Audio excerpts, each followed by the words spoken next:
ದಿಲ್ಲಿಗೆ ಹಾರಿದ ಮಾಜಿ ಸಿಎಂ ಎಚ್ ಡಿ ಕುಮಾರಸ್ವಾಮಿ ಇಂದು ರಾತ್ರಿ ಅಥವಾ ನಾಳೆ BJP JDS high voltage meeting. Lok Sabha ಕುರಿತಂತೆ ಸೀಟು ಹಂಚಿಕೆ ಬಗ್ಗೆ ಸಭೆ.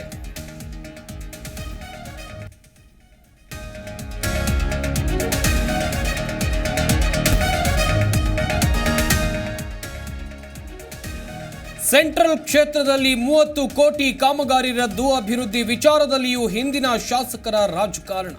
ಪರೋಕ್ಷವಾಗಿ ಶೆಟ್ಟರ್ ವಿರುದ್ಧ ಮಹೇಶ್ ತೆಂಗಿನಕಾಯಿ ಆರೋಪ.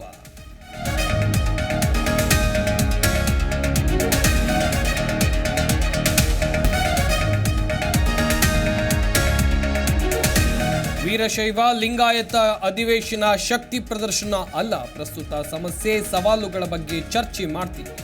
ದಾವಣಗೆರೆಯಲ್ಲಿ ಸಚಿವ ಈಶ್ವರ್ ಖಂಡ್ರೆ ಸ್ಪಷ್ಟನೆ.